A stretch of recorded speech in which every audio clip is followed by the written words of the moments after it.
Je trouve ça toujours weird de commencer le balado, tu sais, comme ça fait une demi-heure qu'on est en train de jaser, puis là, faut faire comme si... C'est parti!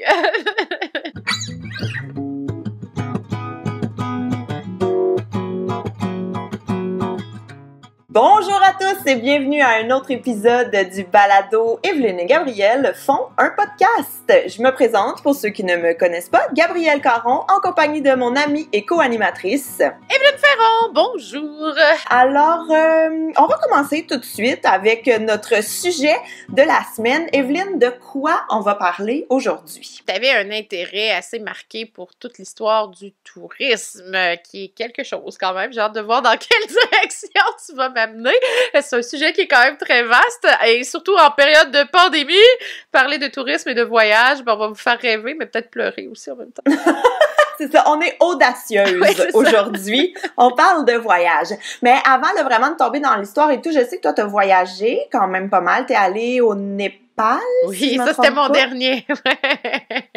Népal, Chine, sud de la Chine, en fait, ouais. J'ai pas voyagé autant que je l'aurais voulu, en ce sens que j'ai clenché mes études. Moi, je me disais, à un moment donné, ben, quand toutes mes études vont être faites, vu que j'étais dans le domaine de l'histoire ancienne et tout ça, je savais où je m'en allais. Je me disais, ben, tu sais, c'est sûr que je vais voyager après, mais c'est sûr que, bon, le monde du travail est rentré là-dedans, il y a eu plein de choses. J'ai peut-être pas voyagé autant que je le voulais, mais j'ai un chum qui a fait presque le tour du monde en bateau parce que mon conjoint est musicien. Quand moi j'étais aux études, au bac en histoire, mon chum était sur des bateaux de croisière puis il m'envoyait des photos par la poste de lui, mettons, devant les pyramides me disant « Oh, c'est juste un tas de roches, t'as pas à t'inquiéter. » Tu sais, il a vu les pyramides avant moi, il a vu plein de choses avant moi, mais il était jeune puis il avait pas le même intérêt pour moi que moi, je veux dire, pour ces choses-là. Puis tu sais, il m'agaçait beaucoup avec ça. Puis je disais « Ah, vraiment des cartes postales tout ça. » Fait que ses premières cartes postales, c'était, mettons, Denmark by Night, la carte est noire. Il m'a fait ça 3 fois de suite. Oh non!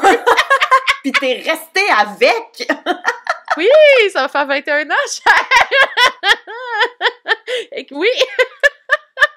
Mais tu sais, j'ai gardé ça en souvenir, là, j'ai comme toutes les cartes postales qui m'ont ramené tout ça de partout où il allait. Je sais que dans un autre épisode, tu as parlé que tu es allée à Londres, en Écosse. Oui. Tu as été en Égypte, évidemment. Népal et Chine. Tu as fait quoi d'autre? Ben attends, là, si on le fait dans l'ordre, ben, j'ai fait, d'enfant, j'ai fait un peu les Pays-Bas, Amsterdam, un peu ce qu'il y a autour et tout ça. J'ai fait, bon, l'Égypte, ça c'est sûr. L'Égypte, j'ai fait l'Italie, et moi, j'ai plus concentré mes efforts vers le sud que vers le nord, donc dans des régions des fois un peu moins visitées, moins connues. On a eu bien du plaisir du côté de l'Italie. Après ça, ben c'est ça, j'ai fait l'Angleterre 2 fois par la suite, là. Donc j'ai un coup de cœur pour l'Angleterre, donc ben c'est ça, j'enlève Amérique du Nord, ben, je me promène aussi quand même. L'île du Prince-Édouard, ça compte pas, là. Qui me manque terriblement, parce que cette année encore, c'est impossible, donc je suis bien triste, mais c'est l'Angleterre qui est un coup de cœur pour moi. Tu sais, si outre l'île du Prince-Édouard, je pourrais, j'ai failli en fait à un moment donné, j'étais assise sur un banc dans un coin bien précis en Angleterre, puis j'ai fait, est-ce que je retourne? Je me suis honnêtement posé la question, est-ce que je rentre au Canada? Ça a été un moment très intense dans ma vie, soit dit en passant. Tu sais, quand tu réalises que t'es tellement bien à cet endroit-là, assis sur un banc dans une région cachée dans les montagnes du nord de l'Angleterre, puis t'es comme, mais on dirait que j'appartiens à cet endroit-là. Il y avait quelque chose de très, un peu mystique, ou je sais pas. Fait que voilà, l'Angleterre a une place bien précise dans mon cœur. Et après ça, ben là, j'ai décidé d'aller du côté de l'Asie. J'ai fait la Chine, plus la région de Canton, donc le sud, et le Népal. Puis t'es quel genre de voyageuse quand tu pars? Solitaire. Je déteste voyager en groupe. Je déteste, même j'ai voyagé avec mon conjoint, mais il y a des raisons pour lesquelles des fois je pars toute seule, c'est que ses intérêts sont pas les mêmes que moi, puis je veux pas être limitée dans ce que j'ai envie de vivre ou d'expérimenter ou de faire. Donc je suis une solitaire. Je suis quelqu'un qui déteste les villes. J'y vais. Mais c'est pas là que je vais rester longtemps. Je sors toujours dans les campagnes, peu importe où je suis dans le monde. J'aime les côtés plus campagnards, retirés, donc souvent moins visités aussi. Fait que je sors des villes assez vite, tu sais, je les fais, les capitales, les grandes villes, puis j'ai du plaisir, c'est là que sont les musées, tout ça, mais je sors de là très rapidement pour toujours aller me perdre dans les sentiers. Je fais beaucoup de randonnées. Plutôt que de tout vouloir voir, ce que je déteste, je vais dire, ben, cette fois-ci, je fais telle région. Et là, j'y reste. Tu sais, je vais prendre, mettons, un bed and breakfast ou un hôtel, mais je vais rester au même endroit pendant plusieurs jours. Je commence pas à me promener avec mes bagages. J'haïs ça. Fait que je me fixe quelque part et après ça, ben, je prends d'autres moyens de transport, mais j'aime revenir à la maison le soir. Tu sais, j'aime avoir un pied à terre et dire, ben, ce coin-là de ce pays-là, je le connais bien. Je veux dire, je n'ai pas encore tout fait, l'Angleterre. Je le fais région par région. J'ai pas fait tout le Népal. C'est impossible de toute façon. Pourquoi Canton en Chine? Parce que c'est là qu'il y a le plus grand marché de thé au monde. Donc, j'avais un objectif à Canton, puis c'était d'aller voir ça, tu sais. Pourquoi je suis pas surprise de ça? Non, sûrement pas! Puis j'ai réalisé que quand je voyage seule, je suis débrouillarde. Si je suis avec quelqu'un, j'ai pas un bon sens d'orientation. Faut dire que ça inquiète toujours, en fait, ma famille et mon chum quand je pars. Ils sont comme, ah mon Dieu, ça va en Katmandou tout seul. Ça va-tu s'en sortir? Mais je finis toujours étonnamment par m'en tirer. Ça me force justement à pas avoir à m'en remettre à quelqu'un d'autre. Ça m'oblige à me débrouiller. Et je trouve que c'est plus spirituel voyager seul parce que ça te confronte à toi-même. Si tu es avec quelqu'un, le côté, je crois, méditatif que le voyage peut avoir n'existe pas. Parce que tu as toujours quelqu'un avec qui parler et tout ça. Tu sais, je veux dire, je suis quand même partie 3 semaines au Népal toute seule. Ça m'a marqué pour le restant de mes jours. L'Angleterre, c'était la même chose, mon premier voyage, en fait, dans les Cumbria, qui est la frontière avec l'Écosse, voir le mur d'Adrien, puis tu sais, aller dans ces secteurs-là. Des fois aussi, c'est qu'il y a des choses que tu veux visiter. Attends, moi, je fais une parenthèse. C'est parce que ça fait 2 fois que tu parles du mur d'Adrien. T'en as parlé dans un autre épisode, puis à chaque fois, je fais comme si je savais c'était quoi. J'ai aucune idée c'est quoi le mur d'Adrien. C'est un immense mur, en fait, quelque chose comme 117 km, qui avait été construit sous l'empereur Adrien à l'époque romaine pour justement marquer la frontière officielle de l'Empire romain avec les populations celtiques qui se trouvaient entre autres du côté de l'Écosse.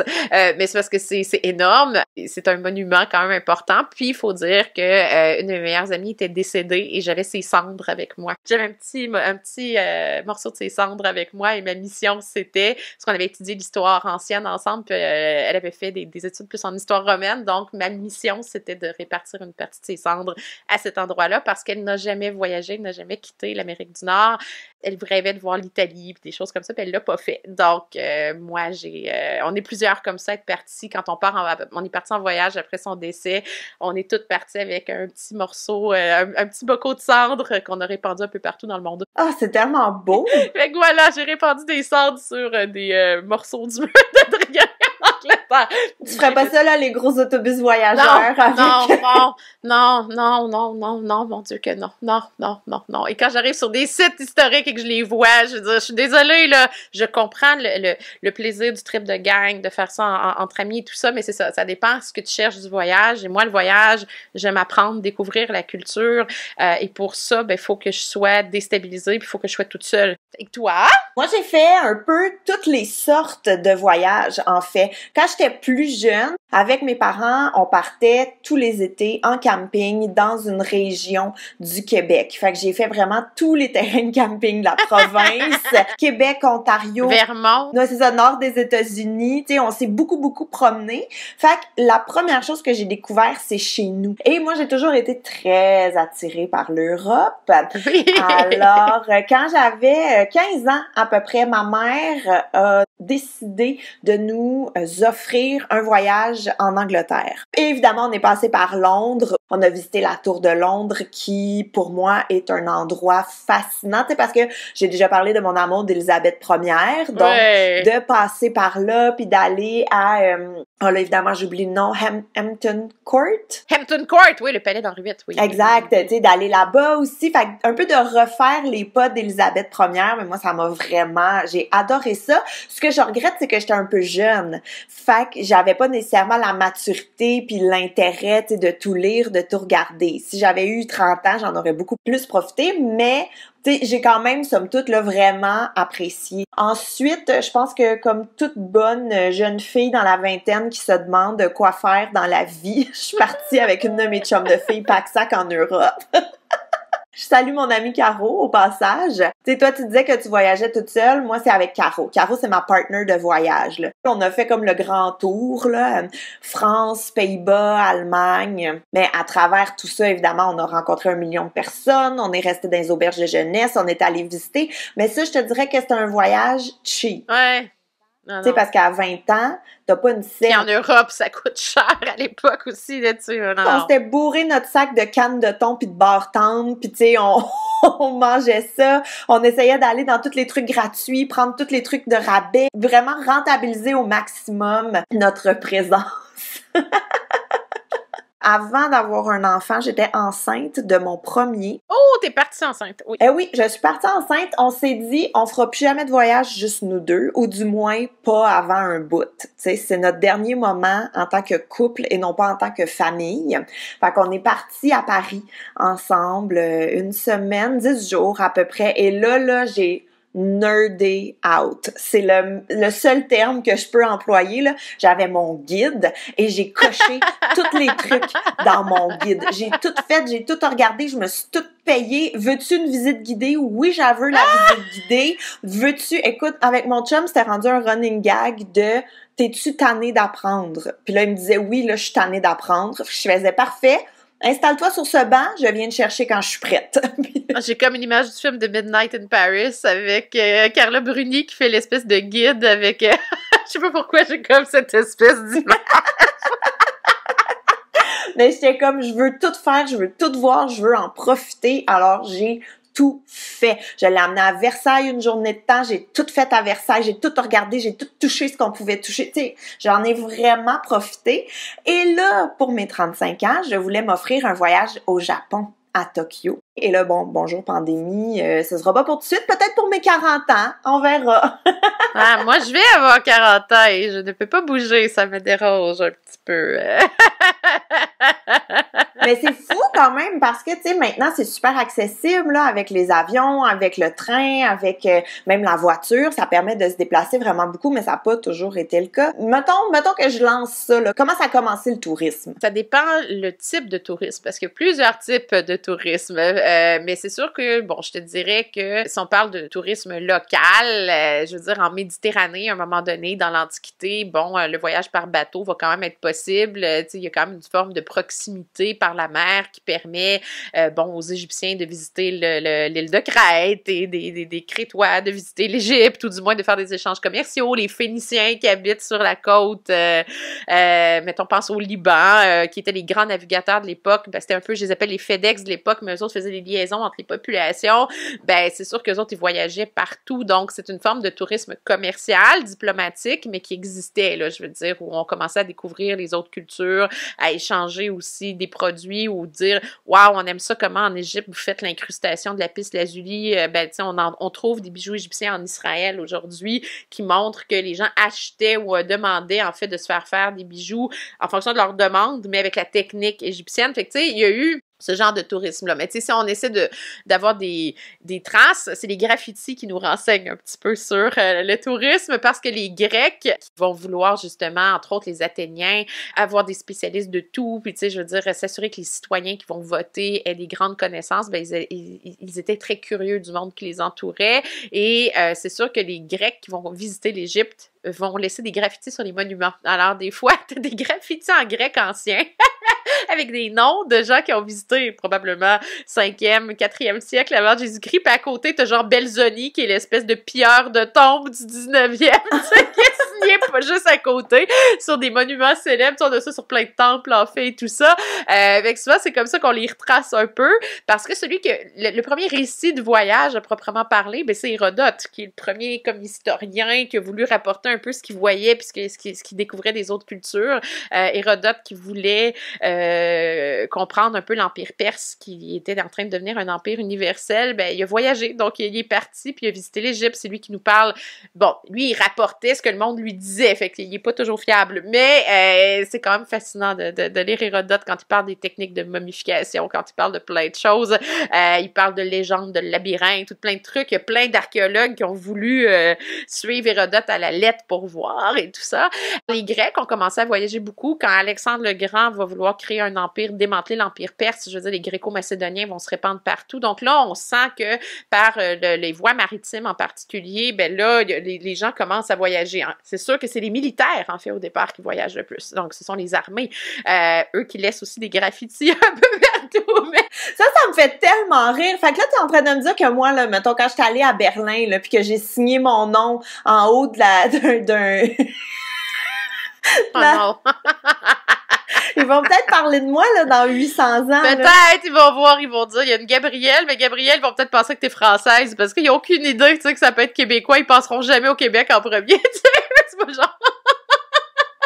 À moins d'avoir signé Jean Tremblay, là, tu sais, il y a peu de chances qu'on t'associe au Québec en premier lieu. Si t'as pas signé Québec, ils vont penser que t'es française. Il me semble que ma chum, elle a dessiné une fleur de lys, par exemple. Je suis plus sûre. Ça peut être français aussi!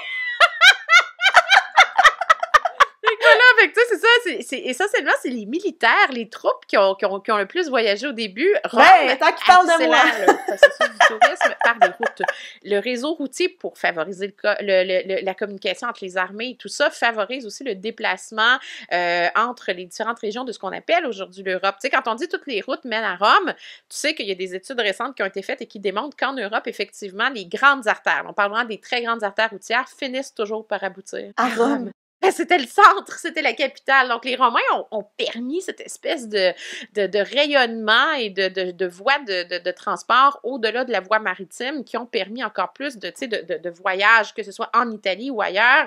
Là, les gens se déplacent beaucoup plus. Puis les Romains aiment visiter, aiment dominer les cultures, surtout bon, tout ce qui peut être économique là, et tout ça. Donc, les Romains ont voyagé beaucoup et eux vont laisser beaucoup de témoignages. Fait que, quand Octave Auguste fait la conquête de l'Égypte et mène Cléopâtre au suicide, ben, tu as Strabon, qui est notre grand géographe, qui est une des sources les plus fiables, en fait, de l'histoire ancienne, qui va voyager et qui va faire de la géographie. C'est quoi cet empire romain-là, là, qui est gigantesque, qui est méditerranéen, pour comprendre les cultures, les lieux et tout ça. Et souvent, il est assez juste dans ses descriptions, au point où s'il dit qu'à tel endroit, il y avait telle chose, on va peut-être trouver des vestiges qui pourraient être assez proches de la réalité, là. Et t'as aussi donc des gens qui vont avoir des nouvelles spécialités, des intellectuels finalement qui vont être documentés l'Empire, qui vont voyager aussi. Et les gens riches, surtout les Romains riches, ben, vont vouloir avoir des villas, des fois même pas juste en Italie, ils vont vouloir avoir des domaines agricoles ou des villas à l'extérieur, ce qui fait qu'on a des Romains en Égypte qui se sont fait momifier avec les fameux portraits peints. Tu sais, cette espèce de mélange des cultures se fait et ça se fait par le voyage. Mais c'est sûr que là, quand, bon, ça s'effondre un peu, qu'arrive le début de l'époque médiévale, c'est plus du tourisme, c'est de la conquête, tu sais, c'est ce qu'on appelle les populations celtiques, barbares, etc., qui se battent toutes entre elles pour avoir des territoires. Fait que c'est comme une période plus sombre du tourisme. Pourtant, si tu t'en vas sur la péninsule arabique, pour la même époque, les Arabes, eux autres, ils bougent. Donc, eux autres vont voyager. Et là, on a les récits de voyage, tu sais, des populations arabes qui écrivent. Ibn Battuta, tu sais, si tu veux lire un des grands voyageurs, c'est lui qu'il faut que tu lises, puis il est vraiment fascinant. D'ailleurs, National Geographic français a fait des articles sur ces récits, qu'est-ce qu'il a fait comme trajet et tout ça. C'était vraiment très bien fait. Donc là, il faut aller du côté du monde arabe pour l'époque médiévale pour avoir des grands voyageurs qui vont vouloir découvrir le monde, que ce soit l'Afrique, que ce soit l'Europe, etc. Parce qu'il faut dire aussi que les Arabes arrivent en Espagne. Alors, tu sais, ils commencent à avoir des mélanges et tout ça, puis ils vont se rendre jusqu'au Proche-Orient. Et là, il va y avoir des scissions et tout ça, là, des califats. Mais tu sais, je veux dire, là, il y a des mélanges de cultures. Puis c'est un peu la même chose, c'est que les populations arabes arrivent en Inde, il y a des conflits en Inde, il y a un peu un mélange, ça va donner les Moghols qui vont, eux aussi, beaucoup voyager puis étendre les territoires. Les Mongols de Gengis Khan et compagnie font des conquêtes qui vont jusqu'à la Chine, qui vont jusqu'au Pakistan, etc., ben eux autres aussi vont laisser des témoignages de ces rencontres de culture qui commencent à avoir des mélanges de traditions persanes et tout ça. Fait que là, wow, le monde commence, il y a du monde qui voyage partout finalement quand on est rendu à la fin du Moyen-Âge et ça donne un Marco Polo. Marco Polo, pourquoi il est si populaire? Pourquoi le fameux livre des merveilles ou les voyages de Marco Polo sont si populaires? C'est que pour un occidental, quelqu'un qui a vécu à la cour de Kublai Khan, tu sais, qui est quand même le petit-fils de Gengis Khan, qui décrit en fait cet univers-là, je veux dire, c'était exotique, là, c'était fascinant, donc c'était dans les premiers récits de voyage, tu sais, que le monde voulait. Et tu sais, si on pousse plus loin le tourisme, après ça, c'est les explorateurs européens qui sont assez fortunés. Je fais juste une parenthèse, excuse-moi, parce que là, tu parles comme d'explorateurs puis de voyageurs et tout, mais on dirait que j'ai toujours l'impression que ça part d'Europe. Tu sais, on a toujours les récits des Européens qui vont découvrir d'autres pays, comme si, mettons, les Asiatiques ou comme si les gens d'Amérique du Sud, eux, faisaient pas d'exploration. Ben, les Incas, tu sais, je veux dire, bon, pour l'époque dont je te parlais, quand Ibn Battuta, non, c'est les Arabes, en fait, comme je t'ai dit, qui ont écrit beaucoup plus là-dessus, c'est que nous, souvent, on nous enseigne pas ça. on nous parle pas d'Ibn Battuta, puis on nous parle pas, en fait, de ces Arabes qui ont, écoute, voyagé sur des très grands territoires, sur les califats, là, je veux dire, c'était énorme, les territoires qu'elle allait gérer, puis se battaient entre eux, puis je veux dire, c'est quand même quelque chose, là. C'est une vision de la manière dont c'est enseigné parce qu'on prend des raccourcis. Alors que, tu sais, dans les faits, c'est ça, les Arabes vont être les grands voyageurs, les premiers grands explorateurs. Et les militaires n'arrêtent pas. Pendant les croisades, ben, les croisés, eux autres, ils traversent aussi de l'autre côté, puis ça laisse quand même des témoignages quand même assez intéressants également. Puis les pèlerins, à l'époque médiévale. En fait, je voulais amener le sujet du tourisme religieux parce que c'est un peu ça la première forme de tourisme accessible. Là, je mets des guillemets, là, mais... Ouais, entre guillemets. Non, mais en très gros guillemets, mais mettons, tu vas à Saint-Jacques-de-Compostelle, tu pars à pied, puis tu vas faire ton pèlerinage, puis ça, en même temps, ben ça te permet un peu de voir du pays. Tu visites. Puis les pèlerins qui veulent se rendre jusqu'à Jérusalem, à l'époque des croisades, tu sais, c'était quand les Européens vont genre mettre la main sur Jérusalem, faire une espèce de royaume européen avec ça avant que Saladin reprenne la ville, ben tu sais, je veux dire, c'est du gros tourisme. C'est pour ça que dans le fond, les Templiers ont inventé la lettre de change, parce que ces gens-là, tu sais, qui faisaient des longs voyages, se faisaient voler en chemin tout le temps. Donc, c'est pour ça que les gens laissaient leur argent, mettons, aux Templiers en France, avaient une lettre de change, et quand ils arrivaient à Jérusalem, ben là, les Templiers de Jérusalem leur redonnaient leur argent, moins le paiement pour les services d'avoir fait ça, mais ça protégeait, en fait, l'argent de ces touristes-là, de ces pèlerins-là, qui sinon, tu sais, arrivaient tout le temps un peu démunis parce qu'ils s'étaient fait piller 2-3 fois en cours de route.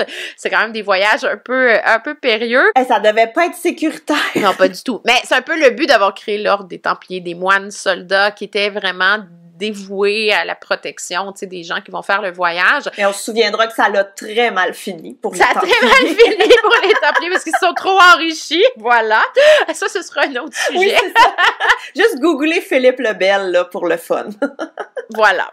Disons que surtout à partir de la France, ça s'est mal passé, mais tu sais, je veux dire, il y avait le tourisme religieux. C'est Rome qui attirait au départ, avant même, je te dirais, Jérusalem et tout ça. Les gens voulaient voir Rome parce que c'est devenu le cœur de la religion catholique. Quand l'Empire romain s'effondre au 5e siècle, c'est l'Église qui monte parce que, dans le fond, le pape arrive. Et il va être un peu l'équivalent d'un empereur, mais pour cette nouvelle religion qui se met en place, les gens veulent voir Rome. Et les plus vieux guides touristiques qu'on a sont des guides de Rome, où on inventait plein d'affaires. Ah, ici, il y a eu de telles choses. Jules César s'est promené là. Il n'y en avait aucune idée, là. C'était tellement pas vrai. C'était un tissu de mensonges. Et il y avait, c'était vraiment de la boîte, ces guides touristiques-là. Ça avait juste aucun sens, mais les gens lisaient ça et ils disaient comme, ah oui, Jules César a marché ici. Ouh, j'ai entendu parler de Jules César. C'est cool. Ça marcherait encore aujourd'hui, malheureusement. C'est comme les reliques aussi. Les reliques, c'est une autre forme de tourisme, de pèlerinage aussi, mais là, il y a une différence entre vouloir voir des lieux saints, ou justement vouloir atteindre Jérusalem et ce qui va devenir l'église du Saint-Sépulcre et tout ça, ou vouloir aller à Rome dans des lieux vraiment où est-ce que Saint-Pierre a été martyrisé et tout ça, et les reliques. Les reliques, ça a un effet différent, c'est plus pour ton salut. Alors là, la relique, c'est de payer pour prier sur des reliques vraiment rares, dans l'espoir de te sauver du temps au purgatoire ou d'en sauver pour tes amis. Purgatoire qui est un peu inventé au Moyen-Âge, qui arrive justement pour comme mettre cette business-là en marche. Fait que tu sais, c'est comme deux volets. Mais tu sais, c'est ça. Donc, parallèlement, tu as le tourisme religieux. T'as le tourisme, je te dirais, commercial qui existe avec les Arabes, qui est présent à l'époque médiévale, et t'as le tourisme militaire par, justement, les croisades et les armées qui ont à se déplacer. Et t'as des commerçants, entre autres les Italiens, là, tu sais, Gênes, Venise et tout ça, eux autres sont très actifs du point de vue maritime, qui, un peu comme Marco Polo, vont faire des ponts entre l'Orient et l'Occident. Tu sais, comme ça bouge quand même beaucoup de ce côté-là. Mais quand on arrive à l'époque de la Renaissance et de l'époque moderne, là, tu as des gens qui ont des moyens financiers, mais on est à une époque où on veut expliquer le monde sans Dieu. On ne sait pas qu'on ne croit pas en Dieu, mais on veut expliquer le monde sans Dieu et on veut le comprendre. Ça veut dire qu'on veut comprendre sa géographie, on veut comprendre les ressources, ça vient d'où, etc. Ça va de pair avec la colonisation en Amérique du Sud, un peu partout, avec les conquêtes coloniales, la découverte de l'Amérique du Nord, etc. Mais tu as des explorateurs, que ce soit un Jacques Cartier, que ce soit un Samuel de Champlain ou que ce soit nos conquistadors espagnols, tu sais, qui sont des touristes aussi. Ils entendent parler à Cuba des cités d'or ou de l'Eldorado, ben tu sais, ils vont tout faire pour essayer d'atteindre un lieu dont ils n'ont pas vraiment d'indication géographique très claire. Et au même moment, lentement mais sûrement, ben l'Afrique intéresse aussi. Alors là, tu as des premiers explorateurs qui vont arriver en Afrique, qui vont aller au Mali, Tombouctou, qui est comme une espèce qui a été pendant longtemps l'espèce de grosse capitale universitaire du monde pendant l'époque médiévale, bien avant les universités européennes. Tombouctou, c'était là par là que transitait le papier, plein de choses. C'était super riche avec les premiers Européens qui sont arrivés là. C'était dangereux aussi. Et c'est comme ça qu'il y en a qui arrivent en Égypte et qui voient les ruines, qui voient les pyramides et qui les décrivent et tout ça. Et ça commence à attiser un certain intérêt, un rêve chez certains de vouloir être explorateurs. Et c'est sûr que lentement, mais sûrement, arrive la science. Donc, quand on approche du 18e, 19e siècle, ben là, tu as les sociétés de géographie, mettons, en Angleterre, en France, où on veut comprendre. Ben là, on envoie, en fait, des gens qui sont assez cinglés pour explorer le monde et essayer d'avoir une vision un peu plus scientifique, une approche plus scientifique, que ce soit par rapport à la géographie ou, lentement, mais sûrement, aux monuments et à l'histoire de civilisation dont on a perdu la trace. C'est que là, tu arrives avec des explorations scientifiques. Fait que c'est comme du tourisme curieux. C'est l'aventure. C'est du tourisme d'aventure jumelé à du tourisme scientifique. Tu sais, si on essaie de définir ça, c'est un peu ça. Puis tu sais, t'en as qui vont réussir à aller en Inde et tout ça. Tu sais, quand on va commencer à amener en français les 1001 nuits, c'est des voyageurs qui sont allés en Inde, qui sont allés en Turquie, qui vont grappiller ces contes-là, puis qui vont essayer d'amener ça en Occident. On pourrait parler d'une espèce de tourisme d'aventure avant que la révolution industrielle et même un peu avant fasse en sorte que du côté de l'Angleterre, entre autres, t'aies ces espèces d'aristocrates et bourgeois qui sont super riches et qui veulent s'éduquer. Et on s'éduque comment? Au départ, avec des cabinets de curiosité. Donc, je pense à l'époque de Christine de Suède et tout ça. Ben, on essaie d'acheter de ces voyageurs-là des choses exotiques qu'on connaît pas dans notre pays pour éduquer les enfants au monde qui les entoure. Fait qu'on achète, en fait, des curiosités d'un peu partout à ces explorateurs-là. Mais à un moment donné, on se dit la meilleure façon d'apprendre, c'est d'y aller. Et c'est ce qui fait qu'au 18e, 19e siècle, l'élite, lorsqu'elle est jeune, va commencer à faire ce qu'on appelle le grand tour. Donc, des fois, oui, de l'Europe, mais au 19e siècle, les Victoriens, ça va jusqu'en Égypte, qui est un passage obligé. À un moment donné, ben là, on va faire l'Orient Express. Quand le train arrive, ben là, ça va permettre un autre type de tourisme aussi qui va être très, très populaire. C'est quoi la ligne de l'Orient Express? Tu pouvais partir facilement de la France puis atteindre la Turquie. La ligne a changé, il y a eu des guerres. Tu sais, ça, c'est une histoire à part entière. On fera un épisode sur l'Orient Express. Voilà, et Agatha Christie, tout ça, mais parce que là, à un moment donné, t'arrives au 20e siècle aussi là-dedans, mais c'est sûr que le train change beaucoup de choses, le bateau vapeur change beaucoup de choses pour qu'au 19e siècle, l'élite puisse voyager plus vite grâce aux locomotives et aux bateaux vapeur. Est-ce que c'est dans ces années-là, le transsibérien aussi? Oui, on arrive vers ça, oui. Mais, tu sais, je veux dire, c'est sûr que le transport par bateau peut-être été plus populaire au début avant le train, ce qui permettait justement d'aller en Égypte, d'aller ailleurs, surtout avec le bateau vapeur. Et ça, qu'est-ce que ça fait? Ben, ça fait en sorte que les régions visitées commencent à comprendre que ça prend des hôtels pour loger ces gens riches-là. Fait que là, c'est le début, tu sais, des hôtels un peu partout. Et il y a comme un deuxième phénomène qui se passe comme en même temps, c'est le fait qu'à l'époque industrielle, tu as un taux de pollution des villes avec, entre autres, le charbon qui est quand même assez élevé. Et on a de plus en plus de gens riches, tu sais, qui ont des petits problèmes de respiration, ça va pas bien. Les médecins disent, ben, ça vous prend la mer. Mer qui faisait peur avant le 19e siècle. C'était là où arrivaient les pirates, les criminels, c'est les pauvres qui habitaient le long des côtes, tu sais, puis qui mangeaient des fruits de mer, là, tu sais, c'était les pauvres qui faisaient ça, c'était les pêcheurs. Hey, à quel point ça l'a flippé, là, aujourd'hui, c'est plus ça pantoute. 19e siècle, ces Victoriens-là, tu sais, qui se font dire qu'il faut qu'ils prennent l'air salin pour purifier leurs poumons. Ils vont investir la côte britannique d'une part, mais après ça, c'est eux autres qui vont à Nice, la côte d'Azur, c'est les Britanniques qui ont développé ça puis qui ont rendu ça en station balnéaire. Donc, parallèlement au grand tour éducatif, t'as aussi le tourisme santé bien-être qui arrive, qui est le tourisme balnéaire, et là, c'est le développement des stations balnéaires, Vichy et compagnie, là. Mais Nice, la promenade des Anglais, ça le dit, c'est la côte d'Azur, c'est les Britanniques, là, qui ont investi ça au début, là, tu sais, qui avaient les moyens, puis qui les disent, oui, ben, je veux bien marcher sur le bord de l'eau, mais dans le sable, je suis pas équipée avec mes gros jupons, puis tout ça pour faire ça, parce que je dois protéger ma peau du soleil. On va faire des promenades. Alors, des promenades avec du dallage, donc, pour que les souliers puissent marcher confortablement. On sente l'air marin, mais en même temps qu'on ne reçoive pas nécessairement la vague d'en face. Ça va tout en même temps, là. Et c'est comme ça qu'il y a des gens, des entrepreneurs qui vont vendre leur côte en disant, venez de notre côté, l'air est meilleure, l'air est plus doux, vous pouvez vous baigner dans la mer, ce qu'on va conseiller les bains de mer aussi pour les gens qui, entre autres les femmes qui font des dépressions, qu'on appelait la mélancolie au 19e siècle. C'est comme plus beau, hein? Ça sonne bien, faire de la mélancolie. En fait, de la mélancolie, mais tu sais, c'est la dépression, et les médecins suggéraient souvent de se baigner dans la mer, l'eau fraîche, de vivre une expérience finalement aussi, et c'est là qu'on va développer ces espèces de cabines de baignade, tu sais, que les chevaux traînent dans la mer. C'est les Anglais, hein, qui sont derrière tout ça, là, tu sais, c'est parce qu'ils avaient de la côte aussi à vendre, là, où les riches allaient pas avant, tout d'un coup, les côtes anglaises deviennent très, très populaires, tout ce qui est sur le bord de la mer. Mais les Anglais, ce sont eux qui vont développer beaucoup l'hôtellerie en Égypte aussi, parce qu'ils sont tellement attirés par l'Égypte ancienne que ça leur prend des hôtels, ça leur prend ci, ça leur prend ça. Tu sais, on a des photos des Victoriens qui prennent le thé à Abu Simbel, mettons, avant que le temple soit déménagé, avec les pauvres Égyptiens qui leur servent le thé et tout ça, puis qui sont les serviteurs à côté, qui sont envoyés par un complexe hôtelier, mais on leur offre la chance de pouvoir avoir un pique-nique parmi les ruines. Oublie ça aujourd'hui, là.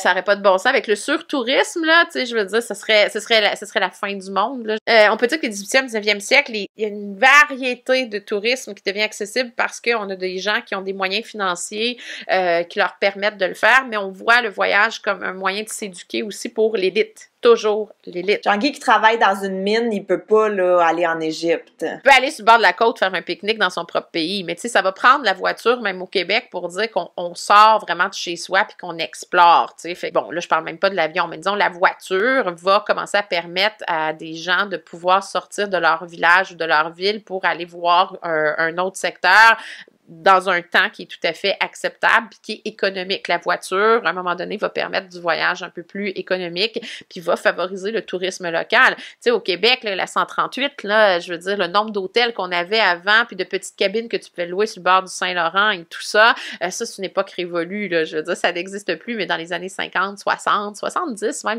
le tourisme local était encore très populaire parce que l'avion n'était pas accessible. Mais là, quand les voyages en avion, lentement, mais sûrement, deviennent accessibles, ben, tu sais, en auto, on peut aller aux États-Unis, tu sais, au Vermont, il y en a qui allaient jusqu'au Maine, c'était vraiment exotique, ou Atlantic City, qui était devenue la ville des voyages de noces. On peut dire qu'à partir des années 60, il y a possibilité quand même de sortir de chez soi à des coûts relativement acceptables, que autant de gens soient capables de prendre l'avion comme ce qu'on fait depuis quelques années, c'est quand même assez récent, là. Puis de voir à quel point la pandémie s'est répandue vite, puis comment nous, avec, tu sais, juste la semaine de relâche, comment il y a de gens qui étaient à l'extérieur et tout ça, tu sais, ça a fait réaliser à quel point le voyage est accessible pour beaucoup de classes économiques. Tu sais, tu mets un peu d'argent de côté, puis tu peux quand même avoir un voyage tout inclus dans le sud au minimum, là, tu sais. Et à quel point ça fait mal aux gens de pas pouvoir le faire. C'est comme, c'est une liberté qui a été enlevée. On s'est habitué, ouais. Ouais. Puis là, ben, les gens, maintenant, tu as le phénomène autant à l'époque, les voyageurs faisaient des livres. Et là, les gens achetaient ces livres-là. Puis quand les gens étaient bons avec la photographie au 19e siècle, quand la photographie sort, là, ça se vendait, là. Les gens étaient fascinés, de voir tous ces lieux-là en photographie noir et blanc, en plus. Aujourd'hui, ben, t'as Instagram. Écoute, je vais te donner un exemple. Là, ça m'a frappé, là, c'est très personnel, mais ça m'a frappé de plein fouet. Moi, j'habite Port-Neuf. J'ai la chance d'avoir, je considère un des plus beaux parcs régionaux du Québec, juste à côté de chez moi, qui est le parc régional de Port-Neuf, qui est gigantesque, mais qui reste un petit trésor local, soit dit en passant. T'sais, moi, j'ai ma passe annuelle, je me parque quand je veux, j'y vais quand je veux. Et là, la semaine de relâche, mon cœur, c'est comme serré un peu parce que là, ils étaient obligés de dire, ben, tout le monde veut voir la chute de glace. Il y en a partout dans le parc, mais il y en a une que tout le monde prenait en photo parce que t'arrives au parc, t'as la pointe, tu peux repartir. T'as pas exploré le parc si t'as photographier la chute de la putain de chute de glace. Excusez, là. T'arrives, tu te pars, clic, tu repars. Mais ça faisait de la promo. Le problème, c'est que ça a été tellement populaire, puis les gens voulaient tellement voir cette chose-là, alors que des chutes de glace, si tu me suis sur Instagram, j'en ai partout dans ce parc-là. Oui. Tu sais, tu peux pousser vraiment en creux. Moi, je m'en vais bien loin. De voir que là, ils étaient obligés de limiter l'accès au parc parce qu'il y avait trop de monde qui voulait aller là. J'ai fait, oh non, c'est rendu ici parce que les gens peuvent pas aller à l'extérieur pour saturer le Machu Picchu. Mais tu sais, ça y est, ils sont rendus à Port-Neuf. Ils sont rendus dans mon parc régional. Et là, j'ai fait, oh mon Dieu, mais pendant la relâche, je n'y vais pas. Je m'enfonce dans mes forêts à moi où il y a personne parce que c'est privé. Mais parce que là, on a comme un peu flippé le problème. Tu sais, au début, c'était très limité, c'était pas accessible, le tourisme, c'était vraiment pour l'élite, c'était pour découvrir. Tandis que là, on est complètement de l'autre côté où il y a trop de touristes. Partout. Tu vas, comme tu disais tantôt, là, peu importe que ce soit Paris, Londres, nomme une grande ville, nomme une grande attraction, il y a du monde au pied carré et ça devient vraiment problématique. Est-ce que tu penses que ça va... Je sais pas c'est quoi ma question. Je veux juste parler du surtourisme. Regarde, ce matin, ils annonçaient que Venise, c'était fini, là, les gros paquebots qui arrêtaient pas d'envahir Venise. Ça avait plus de bon sens, là, le nombre de gens qui arrivaient en bateau de croisière, ces gros bateaux-là qui cachaient la vue des habitants. Tu sais, les gens de Venise ont redécouvert leur ville, ils l'ont dit avec la pandémie, là, tellement c'est une ville qui a été envahie par les touristes. Machu Picchu, il a fallu qu'ils finissent par limiter le nombre de touristes par jour parce qu'il y avait trop de monde, c'était difficile de contrôler. Il y a des gens qui sont morts ou qui sont blessés en essayant de prendre le selfie le plus dangereux sur le site, parce que ça, c'est un autre facteur. Là, je veux dire, un peu partout dans le monde, les gens veulent la photo Instagrammable et souvent, ben, c'est les plus risqués. Puis, tu sais, je veux dire, c'est terriblement dangereux. Fait que, toi-même qui est sur Instagram, Gabrielle, tu peux citer plein de choses que tu vois des fois, puis t'es comme, OK, c'est beau, mais tu sais, je veux dire, à un moment donné, de tout le temps voir le même angle, la même Moses de photos. Il y a un compte, d'ailleurs, que j'adore suivre sur Instagram qui s'appelle Insta Repeat. Et lui, il fait juste des montages photos de plein de gens qui ont pris la même photo. Tu vois ça passer pis t'es comme, ah ben oui, là, c'est pas ben original, là, ta photo de tes pieds sur le bord de l'eau. Ben, il y a ça. Puis, tu sais, Bali, c'est un autre exemple qu'à un moment donné, là, tout le monde voulait les paysages de Bali. Puis, ben, les films aussi, tu sais, c'est fou comment ça a maintenant un impact, là, je veux dire. Quand le film de Beach est sorti avec Leonardo DiCaprio, là, je suis pas mal sûre que la Thaïlande a connu un boom de tourisme, là. Ben, c'en est du surtourisme, la Thaïlande, parce que, tu sais, c'est économiquement, pour les gens qui ont des systèmes économiques un petit peu plus solides, ben, tu sais, le taux de change est favorable, il y a plein de choses de favorables en Thaïlande, tandis que tu disais le Japon, sors l'argent de ta poche, le Japon, là. On a parlé du tourisme, bon, évidemment, en Égypte, de l'élite qui faisait le grand tour et tout, mais est-ce qu'il y a des pays qui ont été fermés aux visiteurs ou que ça a été long avant qu'ils acceptent d'avoir des touristes? Ben, qui acceptent, c'est parce qu'il était moins accessible. Mais le pays le plus fermé, c'est le Tibet. C'était super difficile d'aller au Tibet. Alexandra David-Néel, qui est une des premières à vraiment être entrée là, tu sais, je veux dire, fallait le vouloir. C'était un pays qui était très fermé. Le Japon n'a pas été très ouvert pendant très longtemps. La Chine empêchait les Britanniques d'aller plus loin que ses ports au 19e siècle. Ça a pris les fameuses guerres de l'opium pour que la forcer à une forme de libre-échange avec les Européens, tu sais. Fait que je dirais, il y a plusieurs pays d'Asie qui étaient plus fermés. Des fois, aussi parce qu'ils étaient plus difficiles d'accès. Tu sais, c'est un peu la même chose comme Madagascar ou des choses comme ça. Tu sais, je veux dire, wow, Darwin, il va faire rêver aussi avec ses voyages en Équateur, mais c'était pas accessible pendant longtemps. Le Népal, c'est un bel exemple. Ça a été long avant que les gens arrivent au Népal parce que c'était pas facile d'accès. Encore une fois, là, tu sais, je veux dire, t'es dans l'Himalaya. Je veux dire, faut que les avions... Tu sais que l'aéroport de Katmandou, c'est un des plus dangereux, là. Ça prend des compagnies aériennes qui sont homologuées, là, tu sais, des pilotes qui ont le brevet spécial pour atterrir à Katmandou. Et quand tu vois la chaîne de l'Himalaya que tu te vois descendre, là, pendant 2 secondes, tout le monde est comme sur son siège, puis il y a comme un petit malaise dans l'avion parce que le nombre d'accidents qu'il y a à l'aéroport de Katmandou est assez élevé. J'ai des frissons, t'en parles, puis j'ai des frissons. Et tu choisis donc ta compagnie aérienne pour t'assurer que tu sois avec une des meilleures, et c'est la raison pour laquelle j'étais avec China Southern, je tiens à le dire, excellente compagnie aérienne, et ça a été un atterrissage en douceur, mais tu sais, quand tu vois la longueur de la piste d'atterrissage, c'est comme, oh my god, il n'y a pas de jeu! On va atterrir là-dedans. C'est un moment de stress. Puis, tu vois, le Népal, il y a eu le tourisme spirituel, un peu comme l'Inde, avec les hippies dans les années 70. C'est ce qui a amené le Népal à s'ouvrir plus, puis à se développer. Puis de l'autre côté, ben là, t'as l'Everest. L'Everest qui est en situation de surtourisme. Hey, l'Everest, là, j'ai vu des photos où est-ce qu'il y a des line-up pour aller sur le top de l'Everest. C'est inacceptable. Super dangereux, tu sais, je veux dire. T'en penses quoi quand tu vois ça, tu sais, honnêtement? D'un côté, tout le monde a le droit de voyager. Tu sais, si ton rêve, c'est de voir Rome, je suis d'accord que tu ailles voir Rome. Mais d'un autre côté, je trouve que ça brise l'expérience. Parce que, justement, mettons, moi, quand j'ai été à Paris, tu sais, oui, là, tu veux la voir, la Tour Eiffel en vrai. T'es comme, je suis là, aussi bien aller la voir. Mais, ça l'enlève un peu du plaisir de devoir jouer du coude avec tout le monde pour pouvoir la regarder. Tu vois, un des endroits qui est contrôlé au nombre de touristes et ça rend l'expérience assez agréable, c'est l'abbaye de Westminster. Tu vois, à Londres, c'est un des endroits où, tu sais, il n'y a pas beaucoup de monde en même temps, puis tu sais, t'es obligé d'avoir l'audio-guide parce qu'ils veulent pas que ça parle. C'est une expérience qui est très... Ça, c'est le genre de choses que je trouve vraiment correct. J'ai visité l'abbaye de Westminster, là, j'ai tout aimé. J'ai tout aimé. C'est tellement, il y a tellement d'histoires dans cette place-là. Marcher sur des dalles qui sont creusées tellement qu'il y a des gens qui ont marché là. J'étais là, moi j'ai été hypnotisée tout le long. Voir les visages sculptés sur les tombes, c'était là. Puis à quel point t'es bon pour sculpter du marbre puis me donner l'impression que c'est doux.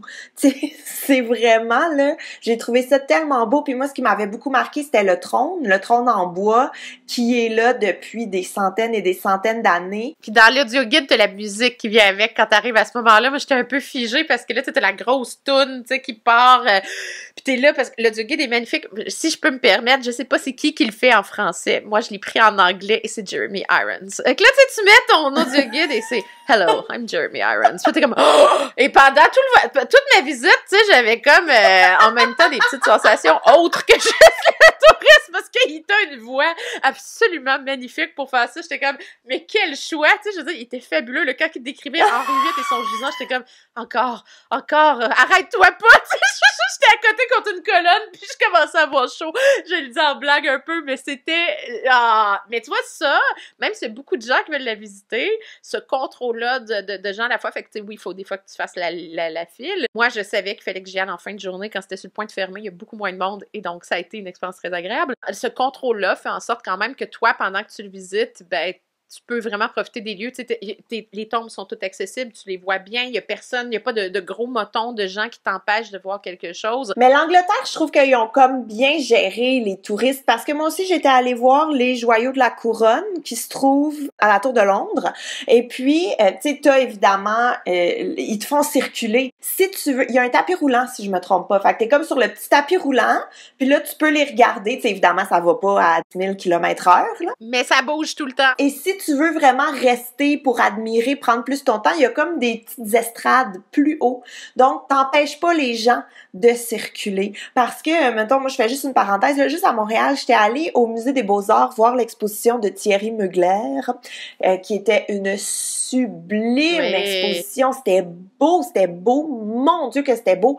Mais il y avait tellement de monde que, tu sais, tant qu'à ça, j'aurais dû acheter le catalogue puis juste regarder le catalogue chez nous, là, parce que c'était désagréable. J'avais un guide, tu sais, qui nous faisait faire le tour. Et puis, un moment donné, ma mère puis moi, on a juste fait, hey, on laisse faire le guide parce qu'on n'entendait rien. Ils sont un peu victimes de leur succès, en fait, puis de leur popularité, puis de leur histoire. J'avais vu celle de Fabergé, oui. Petit des œufs Fabergé. C'était dur les voir, les œufs Fabergé, quand il y avait beaucoup de monde, là. Moi aussi, j'étais allée, j'avais vraiment aimé ça, par exemple. C'est la raison pour laquelle, là-dessus, j'avais été chanceuse. Pompéi, je l'avais vue avant qu'elle ouvre au Musée des Beaux-Arts, parce que je faisais un rapport pour Dessine-moi un dimanche, et que des fois, ça me donne une opportunité, tu sais, de pouvoir aller voir une expo. Si jamais tu te cherches un +1, hello! Comme le British Museum, j'avais été voir leur exposition sur les sites qui étaient payantes pourtant, au-delà de tout ce qui est accessible gratuitement. Puis je veux dire, c'était horrible, là. Je veux dire, on était tous un derrière l'autre pour voir les objets en or et tout ça. J'ai suffoqué là-dedans. Je suis comme, man, tout le monde a payé pour ça, puis il y a ben trop de monde. Tu sais, c'est ça, des fois, on contrôle pas assez. Puis c'est comme, tu sais, quand tu veux la voir, la pierre de Rosette, là, au British Museum, c'est un peu difficile. Moi, l'ai eu à moi toute seule avec Ubisoft parce qu'on a soupé dans la galerie égyptienne alors que le musée était fermé. Puis ma table réservée était devant la pierre de Rosette. J'ai soupé avec des égyptologues pendant toute une soirée devant la pierre de Rosette. Écoute, on a tellement tous blagué. C'était la première fois de notre vie, tous et chacun, là, peu importe notre statut. On n'avait jamais eu la chance de la voir sans personne devant. Et là, notre table était devant la pierre de Rosette. Tu sais, je veux dire. Fait que c'est donc ça le truc pour voir des choses. Il suffit de devenir égyptologue et de travailler pour Ubisoft. Voilà! La pandémie fait en sorte que les musées sont réouverts, mais ils contrôlent le nombre de gens. Mais ça doit être tellement le fun. Mais oui, mais parce que tu vois, toi, tu parles de Pompéi, que t'as vécu une très belle expérience. Moi aussi, je suis allée. C'était horrible. J'avais ma poussette. En plus, mon fils dormait. C'était génial. Il a dormi tout le long de l'exposition. Mais juste de se déplacer avec la poussette, c'était ardu. Parce qu'il y avait vraiment beaucoup trop de monde. Puis même quand on est allé au Louvre, tu sais, pour voir, évidemment, tu veux voir la Joconde, là, mais moi, ça m'avait marqué parce que moi, je voulais la voir. Je veux pas la prendre en photo. Ben oui, on n'a pas le droit, mais tout le monde le fait pareil. Mais je veux pas la prendre en photo. Je peux aller m'acheter une carte postale qui va être 1000 fois plus belle que la photo que je vais être capable de prendre. Tu sais, je veux la voir, je veux la regarder, tout le monde. Écoute, j'ai vu la Joconde plus à travers les appareils photos des gens, tu sais, que tout le monde a son iPhone, tout le monde a son iPad et tout. T'es même pas sa photo, tu sais, c'est tellement niaiseux. En tout cas, bref. Ben non, mais c'est une façon de dire « I've been there ». Ça m'avait marqué comment elle était petite, la Joconde. Tu sais, tout le monde pense qu'elle est vraiment énorme, mais c'est tout petit comme tableau, là. Ben, il y en a plein des tableaux comme ça. Des fois, t'es comme « Ah, en vrai, tu sais, t'es toujours un peu surpris ou certains objets que, tu sais, dans des... Même quand t'étudies des objets historiques, tu vois l'objet dans un musée, des fois, tu réalises que, tu sais, en photographie, tu te le mettre en très gros pour que tu puisses voir les inscriptions dessus, mais dans les faits, l'objet est vraiment très petit. Je me rappelle de la merveilleuse, exceptionnelle exposition sur les Étrusques à Pointe-à-Calière, où, tu sais, l'urne sur laquelle tu as un alphabet étrusque et phénicien, tu sais, je veux dire, qui est un objet hyper important dans cet univers-là. Quand je l'ai vu en vrai, puis que j'ai vu la taille de ça, je savais même pas que ça avait cette taille-là. Ou la statue de Khéops, qui est la seule qu'on a, elle est minuscule. Puis elle est cachée au musée du Caire sur un petit piédestal très, très difficile à atteindre. Je n'étais pas assez grande pour pouvoir la voir. Fait que il a fallu qu'il y ait un gardien qui était là puis qui voyait, tu sais, que moi, j'étais la cinglée qui voulait voir la petite statuette par rapport de Khéops, alors qu'il y avait plein d'autres objets autour, mais tu sais, moi, j'y tenais, tu sais, j'étais comme, enfin, je vais pouvoir voir, j'étais comme, c'est si petit que ça, j'étais comme, tu sais, tu veux-tu que je te soulève pour que tu puisses savoir, puis là, j'ai fait, de la merde, je reviendrai sûrement pas avec un bout, fait que go!